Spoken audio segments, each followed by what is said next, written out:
नमस्कार, मैं अनुराग और आप देख रहे हैं डेली लाइव न्यूज। अभी हमारे साथ सरौती पंचायत के वर्तमान पैक्स अध्यक्ष जोगिंदर सिंह जी बने हुए हैं। आइए मिलते हैं इनसे और जानते हैं एक पैक्स के अंतर्गत आने वाले उन तमाम कार्यों के बारे में जो जिससे किसान लाभान्वित होते हैं और जनता भी लाभान्वित होती है। इसके साथ साथ हम पैक्स के दायित्व के बारे में भी चर्चा करेंगे कि एक पैक्स का जो दायित्व होता है पंचायत स्तर पर वो क्या होता है और किस तरह से एक पैक्स जो है अपनी भूमिका का निर्वहन करता है। स्वागत है आपका डेली लाइव न्यूज चैनल में sir. Thank you sir. Sir, सबसे बड़ी बात ये आ रही है कि जो आपका अब तक का नेतृत्व रहा सरौती पंचायत के लिए वो कैसा रहा? अच्छा रहा है सर। तो इस दौरान आपने किन किन लाभों से जनता को लाभान्वित किया है? अभी तो हमारे पास सुविधा है धान अधिप्राप्ति, जो पहले था खाद बीज का पहले था तो लाइसेंस बंद हो गया। उसमें एग्रीकल्चर का कुछ एथी मांग रहा है, सर्टिफिकेट मांग रहा है, तो उतना पढ़ा लिखा आदमी, उतना योग्य आदमी तो इसमें कोई महीना नहीं मिलता है, इसमें रहेगा। मान लें कि उतना पढ़ा लिखा आदमी इसमें काहे के लिए टाइम इन्वेस्ट करेगा, इसलिए उसमें कोई तैयार नहीं रहता, इसलिए खाद बीज का एथी बंद हो गया है। अभी गेहूं का और धान का खरीदारी चलता है सीजन में, उसी से लाभान्वित रहते हैं किसान। क्या जन वितरण प्रणाली के माध्यम से राशन आप जनता को मुहैया कराते हैं? नहीं, हमारे पास जन वितरण का है ही नहीं है। बिल्कुल। जन वितरण बहुत पहले था, एक पैक्स अध्यक्ष थे हीरालाल सिंह, उनके द्वारा पैक्स पर नहीं बांट के दूसरे जगह बांट रहे थे, तो उनके यहाँ कुछ सीओ वीडियो पकड़ लिए, उसी टाइम लाइसेंस जब्त कर लिए, तब से आज तक बना ही नहीं। हम कोशिश किए लेकिन नहीं बन पाया। बिल्कुल, लेकिन सर सबसे बड़ी बात यहाँ पर आ रही है कि एक पैक्स को चलाने के लिए कार्यकारिणी के सदस्य 11, इसके साथ साथ अगर हम बात करते हो तो पैक्स प्रबंधक और एक पैक्स चेयरमैन की जरूरत होती है, यानी कि पैक्स अध्यक्ष की। तो जो पैक्स अध्यक्ष की पंचायत स्तर पर भूमिका होती है वो क्या होती है?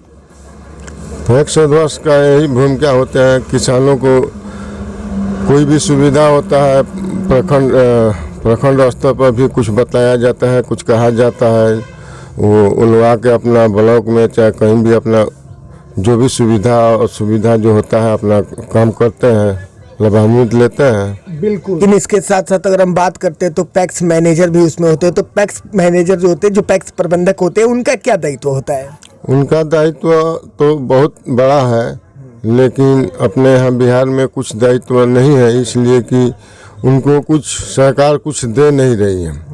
मान लो कि पैक्स में जो लाभान्वित लाभ मिलता है उससे थोड़ा बहुत दिया जाता है, तो मतलब कि उससे आदमी को पूर्ति नहीं हो पाता है, परिवार नहीं चलने लायक होता है, इसलिए उसमें कोई अच्छे पढ़े लिखे आदमी नहीं आते हैं। बिल्कुल। अगर हम बात करते हैं तो कार्यकारिणी के सदस्य भी उसमें मनोनीत किए जाते हैं, तो उनकी क्या भूमिकाएं होती है? कार्यकारिणी के सदस्य की क्या भूमिका होती है पैक्स में? बैठक में सब कोई भी कार्य होता है पैक्स के लिए, तो उसमें सबके सहमति से पास कराना होता है, सबका हस्ताक्षर कराना पड़ता है, यही भूमिका रहता है ज़्यादातर। इसके साथ साथ अगर हम बात करते हैं तो एक पैक्स के अंतर्गत tractor, trolley, thresher, rotavator, harvester, cultivator, यानी कि कृषि यंत्र और कृषि उपकरण दिए जाते हैं। तो कृषि यंत्र और कृषि उपकरण देने के पीछे सरकार की क्या उद्देश्य है? सरकार किसान को लाभान्वित करना है, लाभ पहुंचाना है सरकार को, लेकिन हमारे पैक्स में अभी नहीं आया है, बनाने वाला है, अब देखें कब तक आता है। लेकिन किसान को फायदा होएगा, कुछ सस्ता रेट पर उसको जोताई बुआई ढुआई जो भी सुविधा मिलेगा कुछ सस्ता रेट पर मिलेगा। बिल्कुल। तो डेली लाइव न्यूज के माध्यम से आपको आपके पंचायत सरौती की जनता भी देख रही है, आप जनता से क्या कहना चाहेंगे अपने नेतृत्व को लेकर और अपने कार्यों को लेकर?